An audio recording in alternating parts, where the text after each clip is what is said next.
Mesdames et messieurs, bonjour. Aujourd'hui, la nouvelle culture politique, fondée sur la concertation et le consensus, oblige l'État à repenser sa politique territoriale. La manière dont l'État délimite, encadre et aménage l'espace national témoigne de ses difficultés à opérer ce changement. Avec ce besoin, il y a lieu de trouver un partenaire fiable pour aider les institutions publiques à apporter un changement dans le processus de la lutte contre la pauvreté, dans le processus même régalien du développement inclusif.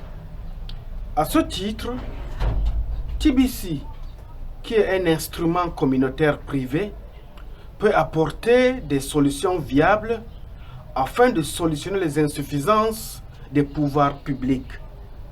Vu sous cet angle, les articulations de partenariat public-privé se déclinent dans un cadre spécifique, c'est-à-dire l'État entame une profonde mutation plus libéralisée et les communautés TBC de chaque pays, de chaque ville, de chaque village, de chaque quartier peuvent s'approprier le plan d'intervention en fonction des urgences spécifiques pour pouvoir donner leur contribution dans le processus de règlement ou bien dans le processus, dans le cadre de la normalisation des besoins spécifiques en termes de développement de proximité. L'objectif visé est celui de rendre les services publics beaucoup plus attractifs pour les populations. C'est aussi offrir un bon maillage de services, de commerce, de proximité adapté au mode de vie numérique. Nous verrons ainsi en quoi les nouvelles politiques publiques, principalement celles de l'aménagement du territoire, témoignent d'un nouveau rapport à l'espace et au territoire, puis nous présenterons les formes de ce nouvel État tel qu'il se dévoile dans sa politique territoriale. Le rapport de la puissance publique en elle-même et son espace national évoluent doublement. Vous comprendrez que au fur et à mesure que les années passent, la population s'augmente. Plus la population s'augmente, le besoin en termes des infrastructures s'impose, le besoin en termes de logement devient de plus en plus une denrée rare. Il s'agit de ne plus considérer l'espace comme un substrat plus ou moins homogène, mais comme une articulation ou à minimum une juxtaposition de territoires spécifiques en diverses. En outre, la reconnaissance d'un instrument complémentaire comme TBC est susceptible de conduire à leur épanouissement économique. Ce nouveau souffle doit être alors pensé et surtout utilisé comme un outil de développement et non comme un produit marginal. Nous avons tous très bien une idée claire. Nous connaissons d'une manière fondamentale, c'est que la force de la monnaie a imposé à l'humanité. Lorsque cette monnaie-là s'est retrouvée détendue, s'est retrouvée entre les mains d'une minorité de bourgeois qui se sont imposés au reste de la population comme les seigneurs de la terre. Or, le besoin social voudrait que lorsqu'il y a dans une communauté une frange de la population qui respire la pauvreté, que les nantis, que les pauvres, que les riches puissent aussi apporter ne serait-ce que leur modeste contribution pour que ces pauvres-là puissent un peu être soulagés. Mais c'est le contraire de ce que la monnaie nous a fait connaître. Parce que ceux qui détiennent l'opulence monétaire, ce sont ceux-là qui entretiennent encore même la dérive de l'économie pour laisser les pauvres s'enfoncer davantage dans la misère.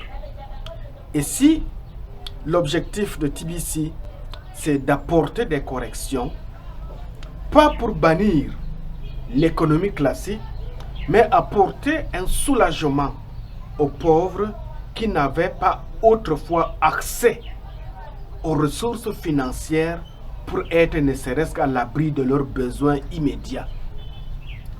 Dans ce paramètre, il y a lieu de comprendre que l'évolution de l'espace sur le plan de l'économie numérique au sein des politiques publiques résulte d'un double mouvement. Cette évolution témoigne en partie d'une influence idéologique extérieure, notamment celle des grands organismes internationaux attachés au pouvoir public ou bien attachés également à promouvoir certaines valeurs du développement. Pourquoi ces mécanismes sont attachés au pouvoir public? Nous ne voulons pas être, ou bien la communauté TBC, qui a le souci de lutter efficacement contre la pauvreté, ne va pas fonctionner comme un groupe de personnes hors la loi. Nous voulons être des groupes de personnes, des références, bref, une société communautaire privée qui doit être reconnue par les pouvoirs publics, et étant reconnue par les pouvoirs publics, ils peuvent apporter leur construction, leur main d'œuvre, ou bien apporter leur expertise en matière d'abondance financière pour être une source de bénédiction pour la population locale. Raison pour laquelle l'influence de partenariat entre la communauté TBC et les pouvoirs publics de chaque pays, c'est que il faut que les bases soient objectives et claires. Pourquoi ces bases doivent être objectives et claires? Pour permettre à la communauté TBC de faire partie de l'utilité publique, il faut que chaque pays, chaque nation, chaque gouvernement apporte de la lumière dans les textes qui régissent l'économie de ces nations-là pour reconnaître les biens fondés de l'économie numérique et accorder de la place aux crypto-monnaies de pouvoir s'insérer facilement au sein de la population pour que cette population-là découvre les richesses multiformes qui sont cachées ou bien enfouies dans le sens même idéal de l'économie numérique à travers les crypto-monnaies.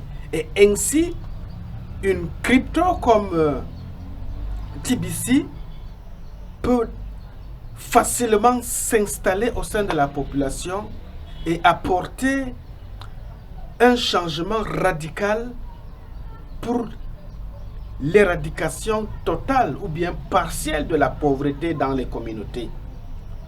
Je vais prendre un exemple simple. La participation de ces territoires a un atout national, et même s'il pose un problème, pour le moment, cette réforme est peu lisible dans l'organisation spatiale et politique des nations. Par contre, je vous dirais simplement que si au niveau des pays francophones, les pays de la zone franc, si nous accusons un léger retard en matière de développement, si nous traînons encore les pieds pour résoudre le besoin essentiel de nos populations, c'est parce que nos ressources financières, nos bases monétaires sont uniquement et focalisées rien que sur le franc CFA. Or, dans d'autres pays, prenons le cas des pays anglo-saxons, ils ont développé leurs ressources à travers des mesures alternatives. Aujourd'hui, la crypto-monnaie, dans ces zones, dans ces pays anglo-saxons, est en train de résoudre radicalement le besoin de la population. Je prends le cas par exemple du Maghreb. Le Maghreb n'est pas exclu de l'Afrique. Le Maghreb fait partie de l'Afrique. Mais pourquoi le Maghreb est la partie la mieux développée de l'Afrique? C'est parce que, à côté des ressources naturelles, à côté des ressources locales, à côté de l'économie classique dont ils ont pris connaissance depuis des centaines d'années, ils ont développé un autre plan d'action qu'on appelle l'économie bilatérale. À travers cette économie bilatérale, ils se sont développés. Peut-être vous me direz que les Arabes sont solidaires, oui. Mais pour qu'on puisse aussi arriver au statut du développement du Maghreb, il faut qu'on soit solidaire. Et cette solidarité ne pourrait être utile, ne pourrait être possible, ne pourrait être nécessaire que lorsque nous trouvons notre force, lorsque nous puisons notre énergie dans une communauté comme TBC, afin qu'ensemble, au travers de l'abondance financière que cette crypto-monnaie nous offre, nous puissions aussi voir dans quelle mesure nous pouvons apporter notre modeste contribution pour le développement de nos cités. Ainsi donc, la territorialisation des populations publiques, la territorialisation des politiques publiques passe par une réorganisation profonde de l'appareil de l'État à travers une politique de décentralisation qui confère aux collectivités locales des compétences plus étendues et leur permet de participer à l'élaboration des politiques publiques. Sur cette base-là, je félicite le gouvernement de mon pays, le Cameroun, qui a respecté le principe directeur ou bien fondamental de la Constitution et a permis la mise en place effective et processuelle de la décentralisation. Mais je voudrais encore encourager le gouvernement de mon pays, le Cameroun, que pendant que vous êtes en train de faire asseoir la décentralisation, légiférer les textes de la République camerounaise sur l'utilisation concrète de la crypto-monnaie au Cameroun, afin que ces communautés décentralisées à travers les régions, qui seront désormais autonomes pour apporter chacun sa contribution pour le développement de sa communauté, puissent à travers TBC trouver aussi un souffle, un mécanisme pluriel pour pouvoir atteindre le sommet le plus élevé de l'économie, pour que ensemble, chaque peuple, chaque communauté, chaque ville, chaque région puisse faire valoir son potentiel en matière de développement. Cependant, le processus de décentralisation est encore neuf et les acteurs locaux demeurent souvent sous la tutelle de l'État central. C'est normal. L'État doit au moins contrôler ce qui est un bienfait ou bien une plus-value qui vient d'être mise sur pied. Raison pour laquelle je ne dis pas que l'État doit libéraliser l'économie numérique au Cameroun au point de permettre à la crypto-monnaie TBC de s'asseoir comme un gendarme qui fait la loi sur la monnaie, mais l'État aussi doit être regardé dans le fonctionnement de ces communautés. Le fonctionnement de ces communautés, c'est quoi? Les membres TBC du Cameroun, nous sommes en termes de centaines de mille. Parce que s'il faut voir dans chaque région du Cameroun, il y a au moins une petite communauté TBC qui est en train d'émerger. C'est à l'État, je vous encourage, chers gouvernants, de voir clair dans quelle mesure est-ce que vous pouvez organiser ces communautés TBC au Cameroun et les permettre de fonctionner librement. Et en fonctionnant librement, vous leur demandez simplement que chacun apporte sa contribution dans le développement de la cité, dans le développement de la nation. Parce que le Cameroun a besoin d'aller de l'avant. Parce que le Cameroun a besoin d'être structuré sur le plan économique. Et cette structuration doit véhiculer un pouvoir à l'État qui lui permet d'être autonome. Au lieu que le Cameroun, qui est déjà en voie de l'émergence sur le plan politique, sur le plan économique, sur le plan social,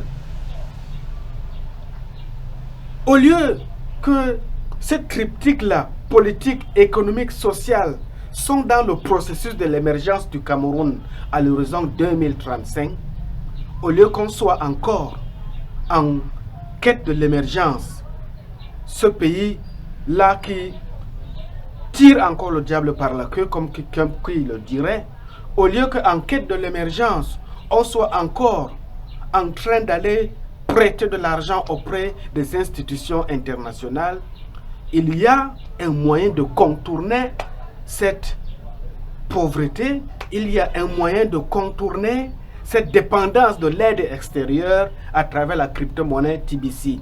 Et cette crypto-monnaie TBC se trouve au sein de sa communauté au Cameroun. Cette communauté-là a besoin seulement du feu vert des pouvoirs publics. Cette communauté-là a besoin seulement de l'autorisation de l'État pour le fonctionnement de l'économie numérique, pas comme un simple slogan politique, mais comme un aveu sincère pour permettre à chaque citoyen qui a sa façon d'apporter du soutien auprès de l'État pour être un citoyen modèle. Le citoyen modèle, c'est quoi? C'est celui-là qui paye ses impôts. Le citoyen modèle, c'est quoi? C'est celui-là qui ne verse pas dans la délation pour faire le chantage politique aux membres du gouvernement. Le citoyen modèle, c'est quoi? C'est celui-là qui découvre une mine de richesse ailleurs, essaye de voir dans quelle mesure il peut aussi importer cette mine de richesse dans son pays pour apporter aussi sa contribution dans le processus de développement. Et à ce niveau-là, la communauté TBC qui a découvert les grandes richesses, les grands enjeux de l'économie numérique, qui est en train de faire du boom ailleurs, qui est en train d'apporter un changement radical dans le circuit de l'économie sous d'autres cieux, nous voudrons aussi, en tant que membres de la communauté TBC du Cameroun, apporter notre modeste contribution pour que ce pays ne puisse pas être à genoux économiquement, pour que ce pays, le Cameroun, ne puisse pas être essoufflé, mais avec toute la rigueur dont ce pays se bat pour faire asseoir l'intérêt de la nation. La communauté TBC au Cameroun aussi a son mot à dire. La communauté TBC au Cameroun a aussi sa modeste contribution auprès des pouvoirs publics pour qu'ensemble nous puissions marcher la main dans la main pour le développement inclusif de cette nation. Je vous remercie.